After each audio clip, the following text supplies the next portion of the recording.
आप देख रहे हो सतर्क पुलिस टाइम्स। यह मामला एक बड़े वित्तीय धोखाधड़ी और वाहन चोरी रैकेट का है, जिसमें मुख्य आरोपी संदीप सुरेश किंडालकर ने अपने साथियों के साथ मिलकर लगभग 1375 निवेशकों से करीब 20.60 करोड़ रुपए की धोखाधड़ी की है।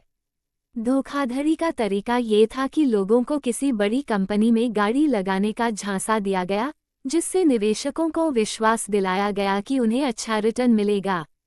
काशीमीरा पुलिस ने बड़ी कार्रवाई करते हुए अब तक 246 चार पहिया वाहन बरामद किए हैं, जिनकी अनुमानित कीमत 25 करोड़ रुपए है।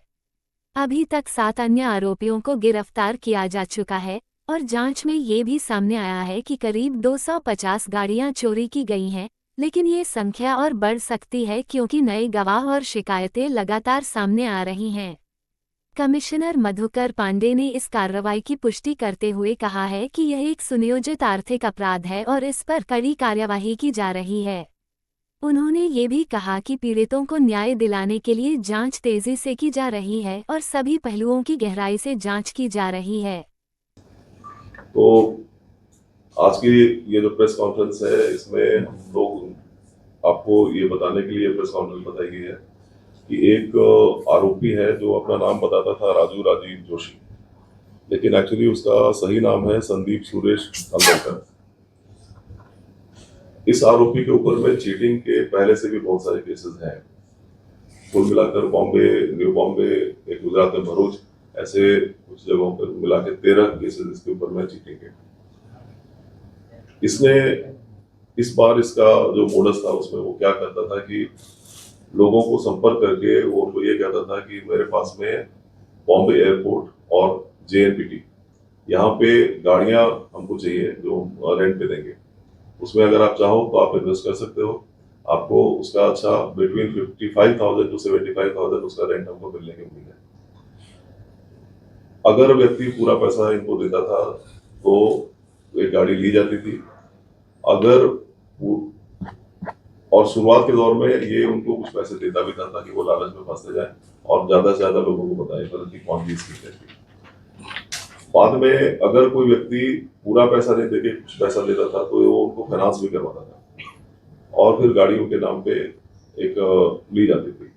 कुछ जगहों पे ऐसा भी हुआ है कि पैसा लेता था और कोई गाड़ी वाड़ी की नहीं होती थी। भाड़ा एयरपोर्ट या JNPT पे देने का कोई सिस्टम नहीं था, सिर्फ ये सब हवा में ही चलता था। इसने कुल अभी तक हमारे पास में जो इंफॉर्मेशन अभी तक की है उसमें अभी तक 1375 लोगों को इसने चीट किया था। 20 करोड़ 60 लाख रुपए ये चीटिंग दिख रही है। इसमें आज तक हम लोगों ने ऑलरेडी 246 गाड़ियां हमने रिकवर की है इसमें, जिसकी कीमत 25 करोड़ है। इसमें जो मुख्य आरोपी है उसके अलावा एक दूसरा भी आरोपी है जो उसका साथीदार था, उसका नाम है सचिन सुनील टेकपुरे। यह दापोली रत्नागिरी का रहने वाला है। इसमें और भी हम लोगों ने 7 लोगों को आइडेंटिफाई किया है, जिसको हम लोग अरेस्ट कुछ ही दिनों में करने वाले हैं। इसमें हम लोगों ने इसके ऊपर पहले भी जो केसेस थे उसको ध्यान में रखते हुए कुल भारतीय न्याय संहिता सेक्शन 1112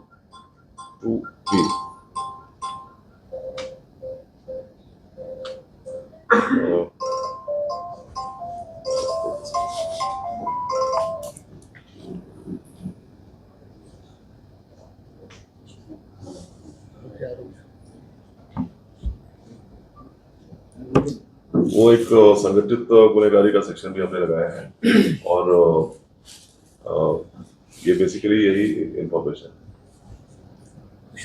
सर, इसमें 2 मामले सामने आ रहे थे। एक तो ये था कि जिनके नाम पे गाड़ियां हैं और कुछ ऐसे थे जिनके कंपनी के नाम पे गाड़ियों का मामला सामने आया कि कंपनी के नाम पे गाड़ियां, तो उनके नाम पे गाड़ियां वो कब मिलेंगे? जो बाकी है जिनकी कंपनी के नाम पे गाड़ियां उन पे जांच किस प्रकार से होगी? तो कई कुछ केसेस में ऐसा था कि जो कुछ लोगों का सिविल स्कोर अगर कम है तो ये बोलता था कि कंपनी के नाम पर हम गाड़ी ले लेंगे, और कुछ केसेस में ऐसा था कि अगर सिविल स्कोर का इशू नहीं है तो उसके नाम पे डायरेक्टली गाड़ी लेते थे। हम इसमें न्यायालयीन प्रक्रिया जो है उसको पूरा करके फिर्यादी जितने भी हैं उनको जल्दी से जल्दी ये गाड़ियां मिलने का, वापस देने का प्रयत्न कर रहे हैं। कुछ लोगों ने सर क्रिप्टो करेंसी कम समय में डबल पैसा और 3 गुना पैसा, ऐसा भी बात सामने आ रही था। क्रिप्टो करेंसी का अगर इसमें कुछ अपने को दिखता है तो हम उसमें उसके हिसाब से जो अप्रोप्रिएट लीगल एक्शन है वो भी हम लेंगे। तो अभी तक फिलहाल कितने आरोपी हिरासत में लिया है और कितने को लेना बाकी है? हम लोगों ने अभी तक 2 लोगों को अरेस्ट किया है और 7 लोग और आइडेंटिफाई हुए हैं जिनको हम अरेस्ट करेंगे। सर, ये इतनी बड़ी ठगी है, जो आरोपी है इन ठगे हुए पैसों को किस तरह से इस्तेमाल करते थे? किसी अय्याशी में या किस तरह का कुछ आया सामने? वो अभी इन्वेस्टिगेशन उसका हम लोग करेंगे। सर एक सवाल ये है कि जिस तरह से इतनी बड़ी गाड़ियों की आपने पकड़ा है, क्या इन गाड़ियों का इस्तेमाल, जिस तरह की स्थिति बनी हुई है पहलगाम अटैक के बाद, क्या इनका किसी देश विरोधी गतिविधियों में भी इस्तेमाल करने की कोई प्लानिंग थी? क्या पुलिस उस एंगल से भी जांच कर रही है? अभी तक हम लोगों को ऐसा कुछ दिखा नहीं है। जो समझ में आ रहा है वो ये है कि ये प्योर इकोनॉमिक ऑफेंस है, लेकिन हम लोग हर तरीके से, हर दिशा से इसका इन्वेस्टिगेशन करेंगे। तो जैसे आपने कहा कि उसके ऊपर 13 मामले और दर्ज हैं और यहाँ पर 1075 लोगों को ठगा है, क्या ऐसा पाया गया कि और भी कहीं ने चालू किया था और लोगों को फंसाया है यहाँ से बाहर? तो आगे पैसा ही वही है। हाँ, तो पहले तो 13 केसेस ऑलरेडी है यस। और ऐसा कुछ कर रहा था या नहीं कर रहा था, all will be investigated. Sir, आपने बताया कि 246 वाहन जब्त हुए हैं, तो कुल वाहनों की संख्या कितनी है और बाकी के वाहन कब जब्त होंगे? तो अभी तक तो 246 का ही अपने को डाटा मिला है, मतलब कुल वाहन इतने ही हैं? फिलहाल तो स्थिति यही है आज के दिन में।